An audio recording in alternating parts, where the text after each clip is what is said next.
네, 우리 시간 사도신경하심으로 우리의 신앙을 고백하도록 하겠습니다. 나는 전능하신 아버지 하나님, 천지의 창조주를 믿습니다. 나는 그의 유일하신 아들, 우리 주 예수 그리스도를 믿습니다. 그는 성령으로 잉태되어 동정녀 마리아에게서 나시고 본디오 빌라도에게 고난을 받아 십자가에 못 박혀 죽으시고 장사된 지 사흘 만에 죽은 자 가운데서 다시 살아나셨으며 하늘에 오르시어 전능하신 아버지 하나님 우편에 앉아 계시다가 거기로부터 살아있는 자와 죽은 자를 심판하러 오십니다. 나는 성령을 믿으며 거룩한 공교회와 성도의 교제와 죄를 용서받는 것과 몸의 부활과 영생을 믿습니다. 아멘.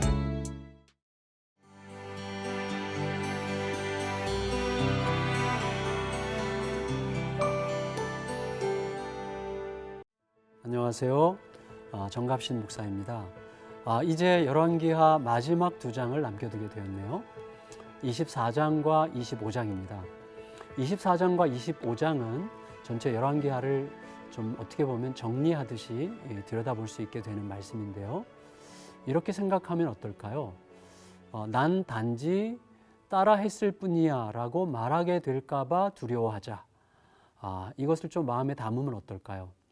나는 단지 따라했을 뿐이야 라고 말하게 될까봐 두려워하자. 여호야김이 나오죠. 여호야김은 아버지 요시야를 죽인 애굽에게 굴복합니다. 하지만 바벨론의 침공으로 바벨론에게 굴복합니다. 하지만 또다시 바벨론에게 지쳐서 애굽에게 손을 내밉니다. 그리고 어려움을 당하죠. 그의 문제는 급변하는 국제 질서에 제대로 적응하지 못한 게 아니었습니다. 돌아가는 상황에 대하여 하나님께서 뭐라고 말씀하시는지를 들을 귀가 없는 게 문제였습니다. 예레미야서와 관련지어서 생각해 본다면 그는 바벨론에게 항복하라시는 하나님을 향해서 적극적으로 귀를 닫았습니다. 자기 딴에는 하나님께 실망했다고 생각했을 겁니다.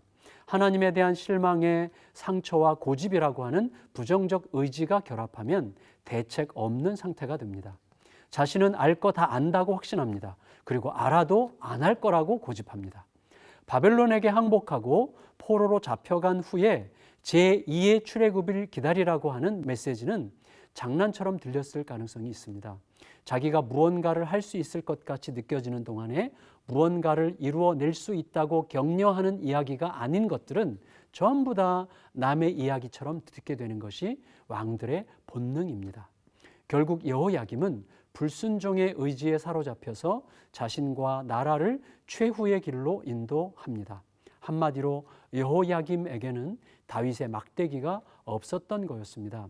현실적인 답이 될 수 없을 게 분명해 보일지라도 거기에 하나님의 증거가 있는 게 확실하다는 확신으로 일어서게 만드는 그 막대기, 다윗이 들고 골리앗을 맞으러 나갔던 그 막대기는 주님의 막대기였고 그 막대기가 골리앗을 쓰러뜨리는데 결정적인 기회로 사용될 수 있었던 거였습니다. 여호야김의 아들 여호야긴의 삶을 보면 그가 아버지로부터 물려받은 확실한 유산은 하나님은 믿을 수 없다는 확신이지 않았을까 생각되는 그런 삶입니다. 그는 아버지로부터 받은 유산에 충실하게 살았습니다. 그에게는 나는 따라했을 뿐이야 이런 전통만 남아 있었던 것 같아 보입니다. 그는 단지 아버지를 따라하다가 바벨론으로 사로잡혀갑니다. 하지만 우리는 무엇보다 여호야긴의 이름에서 하나님이 남기신 희망의 단서들을 발견합니다. 여호야긴을 역대상은 여고냐라고 부르고 예레미야서는 고니야라고 부릅니다. 셋 다 동일하게 여호와께서 세우신다는 의미입니다. 하지만 중요한 차이점이 있는데요. 여호야긴이 여호와께서 세우신다는 의미인 반면에 주로 포로지에서 불렸던 여고냐와 고니야는 여호와께서 세우실 것이라고 하는 미래적인 의미입니다. 다시 말해서 하나님께서는 포로로 잡혀간 백성들에게 여호야긴을 통해서 회복될 왕을 느끼게 하시고 동시에 하나님이 장차 세우실 왕, 곧 하나님을 왕으로 섬길 진정한 왕을 바라보게 하셨던 겁니다.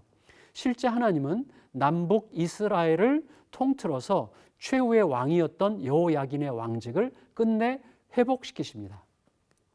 여호야긴이 바벨론으로 잡혀간 후에 예루살렘의 괴뢰 정부 수장으로 세워진 자는 여호야긴의 숙부 시드기야였습니다. 하지만 그는 바벨론의 학정 때문이었는지 바벨론 감시병들을 피해 애굽으로 도망치다 잡혀 능멸을 당합니다. 그리고 예루살렘은 최종적으로 완전히 파괴됩니다. 이제 예루살렘에 남은 자들 사이에서는 바벨론이 세운 임시정부 세력과 애굽을 의지하는 민족주의적 저항 세력 사이의 쟁투가 반복됩니다. 바벨론의 지배보다 애굽의 지배가 나을 것이라는 근거는 뭐였을까요? 게다가 애굽이 도와줄 거라는 확신의 근거는 뭐였을까요? 애굽이 올라온다고 해도 애굽이 바벨론을 제압할 수 있을 거라고 생각한 근거는 뭐였을까요?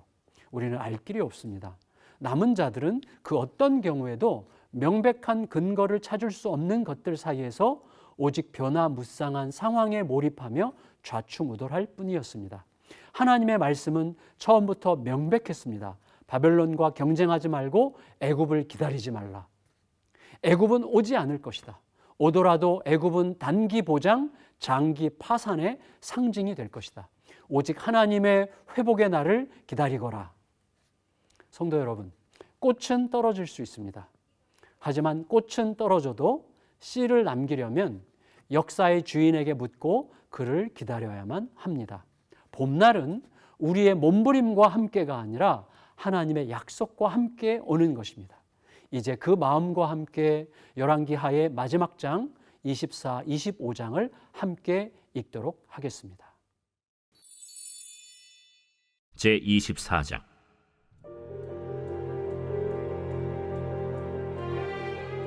여호야김 시대에 바벨론의 왕 느부갓네살이 올라오매 여호야김이 3년간 섬기다가 돌아서 그를 배반하였더니 여호와께서 그의 종 선지자들을 통하여 하신 말씀과 같이 갈대아의 부대와 아람의 부대와 모압의 부대와 암몬 자손의 부대를 여호야김에게로 보내 유다를 쳐 멸하려 하시니 이 일이 유다의 임함은 곧 여호와의 말씀대로 그들을 자기 앞에서 물리치고자 하심이니 이는 므낫세의 지은 모든 죄 때문이며 또 그가 무죄한 자의 피를 흘려 그의 피가 예루살렘에 가득하게 하였습니다.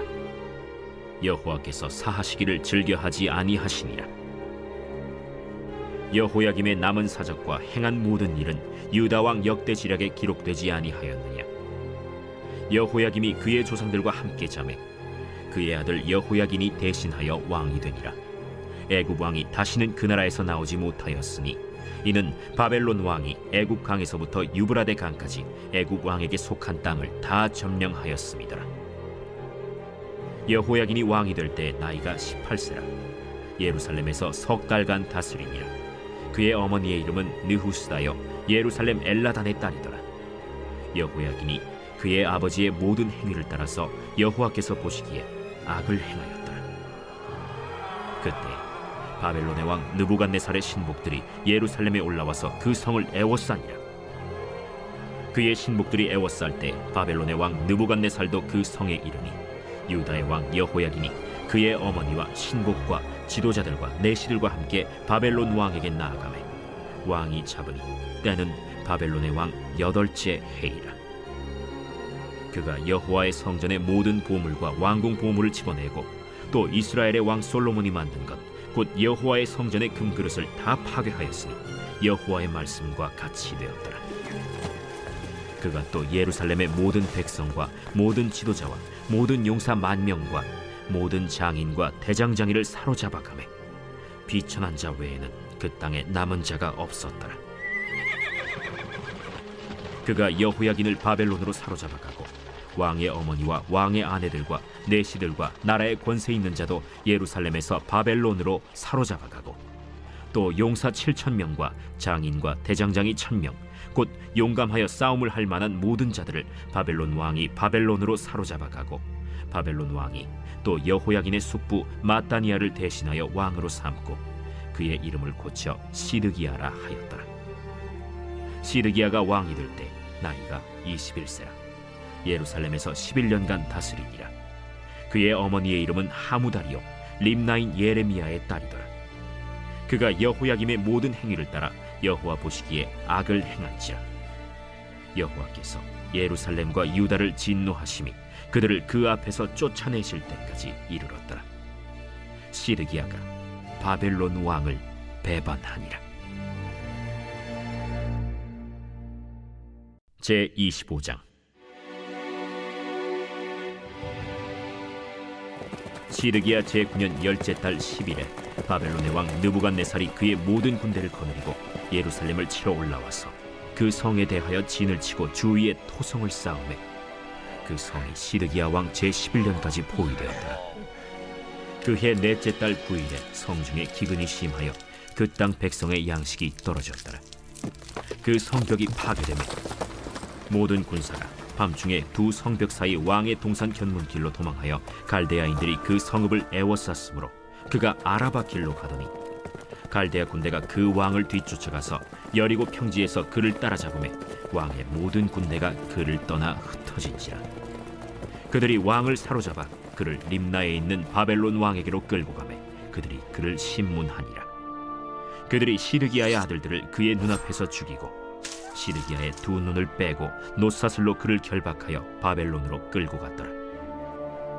바벨론 왕 느부갓네살의 19째 해 5월 7일에 바벨론 왕의 신복 시위대장 느부사라단이 예루살렘에 이르러 여호와의 성전과 왕궁을 불사르고 예루살렘의 모든 집을 귀인의 집까지 불살랐으며 시위대장에게 속한 갈대아 온 군대가 예루살렘 주위의 성벽을 헐었으며 성중에 남아있는 백성과 바벨론 왕에게 항복한 자들과 무리 중 남은 자는 시위대장 느부사라단이 모두 사로잡아가고 시위대장이 그 땅에 비천한 자를 남겨두어 포도원을 다스리는 자와 농부가 되게 하였더라. 갈대아 사람이 또 여호와의 성전의 두 놋기둥과 받침들과 여호와의 성전의 놋바다를 깨뜨려 그 놋을 바벨론으로 가져가고 또 가마들과 부삽들과 부집개들과 숟가락들과 섬길 때에 쓰는 모든 놋그릇을 다 가져갔으며 시위대장이 또 불옮기는 그릇들과 주발들 곧 금으로 만든 것이나 은으로 만든 것이나 모두 가져갔으며 또 솔로몬이 여호와의 성전을 위하여 만든 두 기둥과 한 바다와 받침들을 가져갔는데 이 모든 기구의 놋무게를 헤아릴 수 없었으니 그 한 기둥은 높이가 18규빗이요 그 꼭대기에 놋머리가 있어 높이가 3규빗이요 그 머리에 둘린 그물과 석류가 다 놋이라. 다른 기둥의 장식과 그물도 이와 같았더라. 시위대장이 대제사장 스라야와 부제사장 스바냐와 성전 문지기 3사람을 사로잡고 또 성중에서 사람을 사로잡았으니 곧 군사를 거느린 내시 1사람과 또 성중에서 만난 바 왕의 시중 5사람과 백성을 징집하는 장관의 서기관 1사람과 성중에서 만난 바 백성 60명이라. 시위대장 느부사라단이 그들을 사로잡아가지고 림나 바벨론 왕에게 나아가매 바벨론 왕이 하마 땅 림나에서 다 쳐 죽였더라. 이와 같이 유다가 사로잡혀 본토에서 떠났더라. 유다 땅에 머물러 있는 백성은 곧 바벨론 왕 느부갓네살이 남긴 자라. 왕이 사반의 손자 아히감의 아들 그달리아가 관할하게 하였더라. 모든 군대 지휘관과 그를 따르는 자가 바벨론 왕이 그달리아를 지도자로 삼았다 함을 듣고 이에 느다니아의 아들 이스마엘과 가레아의 아들 요하난과 느도바 사람 단후메스의 아들 스라야와 마가 사람의 아들 야사니아와 그를 따르는 사람이 모두 미스바로 가서 그달리아에게 나아가매 그달리아가 그들과 그를 따르는 군사들에게 맹세하여 이르되 너희는 갈대아인을 섬기기를 두려워하지 말고 이 땅에 살며 바벨론 왕을 섬기라. 그리하면 너희가 평안하리라. 7월에 왕족 엘리사마의 손자 느다니아의 아들 이스마엘이 부하 10명을 거느리고 와서 그달리아를 쳐서 죽이고 또 그와 함께 미스바에 있는 유다 사람과 갈대아 사람을 죽인지라. 노소를 막론하고 백성과 군대 장관들이 다 일어나서 애굽으로 갔으니 이는 갈대아 사람을 두려워함이었더라. 유다의 왕 여호야긴이 사로잡혀간 지 37년 곧 바벨론의 왕 에윌무로닥이 즉위한 원년 12월 그달 27일에 유다의 왕 여호야긴을 옥에서 내놓아 그 머리를 들게 하고 그에게 좋게 말하고 그의 지위를 바벨론에 그와 함께 있는 모든 왕의 지위보다 높이고 그 죄수의 의복을 벗게 하고 그의 일평생에 항상 왕의 앞에서 양식을 먹게 하였고 그가 쓸 것은 날마다 왕에게서 받는 양이 있어서 종신토록 끊이지 아니하였더라.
오늘도 한없는 사랑으로 우리의 삶을 인도하시는 하나님 아버지, 우리 가정과 자녀가 이웃을 사랑하게 하옵소서. 예수님께서는 이웃을 나 자신처럼 소중하게 여기며 사랑하라고 가르쳐 주셨습니다. 또한 눈에 보이는 이웃을 사랑하지 않으면서 하나님을 사랑한다고 말하는 것은 거짓이라는 말씀도 주셨습니다. 하지만 어느새 우리 삶에는 이웃을 돌아보고 삶을 함께 나누는 아름다움은 점점 사라지고 나와 내 자녀만 잘 되면 된다는 극단의 이기심이 자리 잡고 있습니다. 이웃을 돌보며 사랑하는 것은 귀찮은 일이고 불필요한 고통과 시련을 줄 수 있으므로 못 본 척 외면해도 된다는 영적 해이함이 우리를 통해 자녀들에게 심겨지고 있습니다. 오히려 친구와 이웃을 경쟁 상대로 생각하며 살도록 자녀를 부추기고 마음을 격동시키기도 했습니다. 선한 사마리아 사람을 예로 들면서 누가 진정한 이웃이냐고 물으셨던 예수님의 질문에 나와 내 가정과 자녀도 대답해야 함을 깨닫게 하시니 감사합니다. 사랑과 선행은 포기하거나 낙심하지 않으면 반드시 하나님의 때에 풍성하게 열매 맺는다는 확신을 자녀가 갖도록 부모된 우리가 기회 있는 대로 매일의 삶으로 증명하며 살게 하옵소서. 사랑과 은혜가 풍성하신 하나님, 구원받은 성도로서 이웃사랑을 실천하지 못했던 것을 용서하시고 이웃사랑을 삶으로 자녀에게 가르치도록 저의 삶을 인도해 주옵소서. 이웃을 사랑할 때 하나님의 복과 은혜가 임한다는 것을 부모의 삶을 보고 자녀가 배우는 은혜를 주옵소서. 저와 자녀의 이웃사랑이 단지 어려운 사람을 측은하게 여기고 가진 것을 나누는 자선을 넘어서 예수님처럼 영혼을 사랑하는 거룩한 소망까지 자라게 하옵소서. 또한 우리와 이웃이 함께 생활하고 있는 하나님이 만드신 자연과 환경도 보호하고 사랑하게 하옵소서. 하나님 사랑과 함께 이웃 사랑을 계명으로 주신 예수님의 뜻을 마음판에 새기게 하시고 우리 가문이 이웃을 섬기며 사랑하는 거룩한 가정으로 세워지는 복과 은혜를 주옵소서. 사랑이 많으신 예수 그리스도의 이름으로 기도드립니다. 아멘.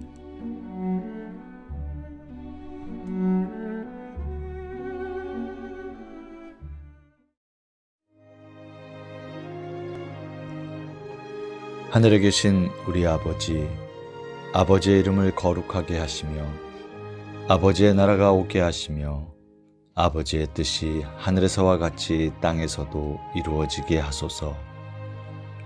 오늘 우리에게 일용할 양식을 주시고 우리가 우리에게 잘못한 사람을 용서하여 준 것 같이 우리 죄를 용서하여 주시고 우리를 시험에 빠지지 않게 하시고 악에서 구하소서. 나라와 권능과 영광이 영원히 아버지의 것입니다. 아멘.